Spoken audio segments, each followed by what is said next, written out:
નમસ્કાર મિત્રો, આપ સર્વેનો આપણી ચેનલ ધાર્મિક વર્લ્ડમાં ફરીથી હાર્દિક સ્વાગત છે। હનુમાન જયંતિ પર આજના વિડીયોમાં આપણે વાત કરીશું હનુમાનજી સાથે સંકળાયેલ કથા વિશે અને સાથે જ વાત કરીશું કે હનુમાનજીની પૂજામાં વપરાતા સિંદૂર અને તેલના મહત્વ વિશે। માટે આપ સર્વે આ વિડીયોને અંત સુધી જરૂરથી નિહાળજો અને કોમેન્ટમાં જય હનુમાન અથવા તો જય શ્રી રામ જરૂરથી લખજો। મિત્રો, શાસ્ત્રો અનુસાર કળિયુગમાં જીવંત દેવતાઓમાં એક હનુમાનજી પણ છે। તેથી જ રામાયણમાં રામ ભક્ત તરીકે અને મહાભારતમાં અર્જુનના રથ પર તેઓ વિરાજમાન દેખાય છે। હનુમાનજીને સૌથી જલ્દી પ્રસન્ન થવાવાળા ભગવાન માનવામાં આવે છે। તેઓ ભગવાન શિવના 11મા અવતાર કહેવાય છે। દર ચૈત્રી પૂનમને હનુમાન જયંતિ તરીકે ઉજવીએ છીએ અને હનુમાનજીનો જન્મદિવસ વર્ષમાં 2 વખત મનાવવામાં આવે છે। પહેલો જન્મદિવસ ચૈત્રી પૂનમે અને બીજો કારતક મહિનાની 14સે મનાવાય છે। શાસ્ત્રોનું એવું કહેવું છે કે ભગવાન હનુમાનની પૂજા કરવાથી રાહુ અને શનિ દોષની પીડાથી મુક્તિ મળે છે। તો મિત્રો, હવે આપણે હનુમાનજી સાથે સંકળાયેલ એક પૌરાણિક કથા વિશે વાત કરીએ, જે આ મુજબ છે। કહેવાય છે કે હનુમાનજીના માતા અંજના એક અપ્સરા હતા। તેમને શ્રાપને લીધે પૃથ્વી પર જન્મ લેવો પડ્યો હતો। આ શ્રાપથી એમને ત્યારે જ મુક્તિ મળતી જ્યારે તેઓ સંતાનને જન્મ આપતા। વાલ્મીકી રામાયણ મુજબ કેસરી શ્રી હનુમાનજીના પિતા હતા। તે સુમેરુ રાજ્યના રાજા અને બૃહસ્પતિના પુત્ર હતા। અંજનાએ સંતાન પ્રાપ્તિ માટે 12 વર્ષો સુધી ભગવાન શિવની તપસ્યા કરી અને ફળ સ્વરૂપ હનુમાનજીનો જન્મ થયો। એક કથા કહે છે કે હનુમાનજીને બહુ ભૂખ લાગી હતી ત્યારે તેઓ આકાશમાં ઉડ્યા અને સૂર્યને ફળ સમજીને ખાવા દોડ્યા। એ જ દિવસે રાહુ પણ સૂર્યને પોતાનો ગ્રાસ બનાવવા આવ્યો હતો।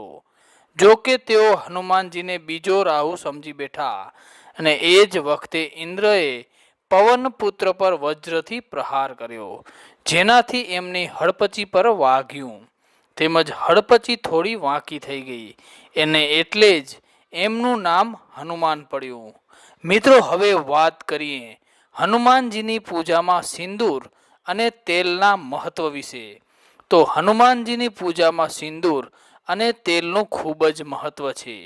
આ સંબંધમાં એક કથા એવી પણ છે કે એકવાર માતા સીતાને હનુમાનજીએ સેંથામાં સિંદૂર લગાવતા જોયા અને તેમણે માતાને પૂછ્યું, માં, આ શું લગાવી રહ્યા છો? ત્યારે સીતાજીએ કહ્યું કે આનાથી ભગવાન શ્રી રામ પ્રસન્ન થાય છે। તેથી પોતાના પ્રભુને પ્રસન્ન કરવા માટે પોતાના આખા શરીરે સિંદૂર લગાવી લીધું। અને એ જ રીતે તેલની પણ અલગ વાત છે। એકવાર શનિદેવ ગંધમાદન પર્વત તરફથી પ્રસાર થઈ રહ્યા હતા। હનુમાનની ધ્યાન મગ્નતાને જોઈ અને એમને હનુમાનની ઈર્ષ્યા થવા લાગી। શનિમાં અકારણ અહંકાર જાગ્યો અને એણે વિચાર આવ્યો કે નિયમાનુસાર હું આ વાનરની રાશિ પર આવી જ ગયો છું। એ પછી 2-4 પટકની આપીને હું દુર્દશાનો આનંદ પણ માણીશ। એમણે પવનપુત્રને લલકાર્યા એટલે હનુમાનજીનું ધ્યાન ભંગ થયું। હનુમાને પોતાની સામે ઉપસ્થિત શનિદેવને ઓળખીને એમને નમસ્કાર કરીને વિનીત સ્વરમાં કહ્યું, હું પ્રભુ રામની ભક્તિમાં લીન છું। કૃપા કરીને મને મારું કામ કરવા દો।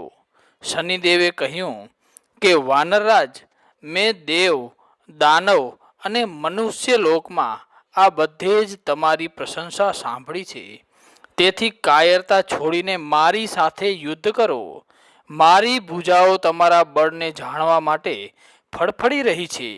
હું તમને યુદ્ધ માટે લલકારું છું। શનિની દૃષ્ટતા જોઈને હનુમાને પોતાની પૂંછડી લાંબી કરી અને એમાં શનિદેવને લપેટી લીધા। એવા પકડ્યા કે શનિ અસહાય બનીને છટપટાવા લાગ્યો. આટલામાં રામ સેતુની પરિક્રમાનો સમય થયો અને હનુમાનજી તો ઝડપથી દોડીને પરિક્રમા કરવા લાગ્યા. પૂંછડી સાથે બંધાયેલા શનિદેવ પથ્થર, શિલાખંડો અને મોટા મોટા વિશાળ વૃક્ષો સાથે અથડાઈને લોહી લુહાણ થઈ ગયા. શનિદેવ પવનપુત્રને છોડી દેવા માટે આજીજી કરવા લાગ્યા. ત્યારે હનુમાનજીએ વચન લીધું કે શ્રીરામ ભક્તિમાં લીન મારા ભક્તોને તમે કદી હેરાન નહીં કરો. શનિદેવને અસહ્ય વેદના થઈ રહી હતી. તેમણે હનુમાન પાસે તેલ માંગ્યું. એ દિવસે મંગળવાર હતો, તેથી મંગળવારે જે હનુમાનજીને તેલ ચડાવે છે તે સીધું શનિદેવને મળે છે અને પ્રસન્ન થઈને શનિદેવ આશીર્વાદ આપે છે. આમ હનુમાનજીને તેલ અને સિંદૂર મિક્સ કરીને ચડાવવામાં આવે છે. મિત્રો, આ વખતે હનુમાન જયંતિ મંગળવારના દિવસે આવે છે અને આ વખતે હનુમાન જયંતિ મંગળવારના દિવસે આવતી હોવાથી વિશેષ યોગ બની રહ્યા છે. આવામાં કેટલાક ઉપાયો કરવામાં આવે તો તમારી મુશ્કેલીઓ દૂર થઈ શકે છે. તમારે હનુમાન જયંતિના દિવસે કઈ વાતોનો ખાસ ધ્યાન રાખવાનો છે તેના વિશે વાત કરીએ તો હનુમાનજી બ્રહ્મચારી હતા. એટલે હનુમાન જયંતિના દિવસે જે લોકો હનુમાનજીની પૂજા કરવાના હોય છે તે લોકોએ બ્રહ્મચર્યનું વિશેષ પાલન કરવું જોઈએ. અને આ વખતે હનુમાન જયંતિ મંગળવારના દિવસે આવતી હોવાથી હનુમાનજીને તેલ અને સિંદૂરની સાથે ચોલા જરૂર અર્પણ કરવો જોઈએ. હનુમાન જયંતિના દિવસે બ્રહ્મ મુહૂર્તમાં ઉઠીને સ્નાન કરીને સાફ લાલ કલરના વસ્ત્રો ધારણ કરવા જોઈએ અને તે દિવસે એક ચોકી ઉપર રામ દરબાર સ્થાપિત કરવો જોઈએ. મિત્રો, હનુમાન જયંતિના દિવસે હનુમાનજીથી પહેલા ભગવાન શ્રી રામ, માતા સીતા અને લક્ષ્મણજીની પૂજા કરવી. ત્યારબાદ હનુમાનજીને લાલ ફૂલ, સિંદૂર, ગોળ અને ચણાનો પ્રસાદ, બેસનના લાડુ, સૂરજમુખી, કેસરયુક્ત ચંદન, ધૂપ, અગરબત્તી, શુદ્ધ ઘી અથવા તો ચમેલીના તેલનો દીવો પ્રગટાવીને તેમની વિધિવત પૂજા કરવી જોઈએ. ત્યારબાદ હનુમાન ચાલીસાના પાઠ અવશ્ય કરવા જોઈએ અને પછી ભગવાન રામ સહિત માતા સીતા અને લક્ષ્મણજીની આરતી ઉતારવી. ત્યારબાદ હનુમાનજીની પણ આરતી ઉતારવી જોઈએ. મિત્રો, અમને આશા છે કે આ માહિતી આપને જરૂરથી ગમી હશે, માટે આપે વિડીયોને લાઈક કરવાનું ના ભૂલશો અને વિડીયોને વધુને વધુ આપના મિત્રો સાથે શેર કરજો, જેથી આ માહિતી તમામ લોકો સુધી પહોંચી શકે. મળશું નેક્સ્ટ વિડીયોમાં. ધન્યવાદ.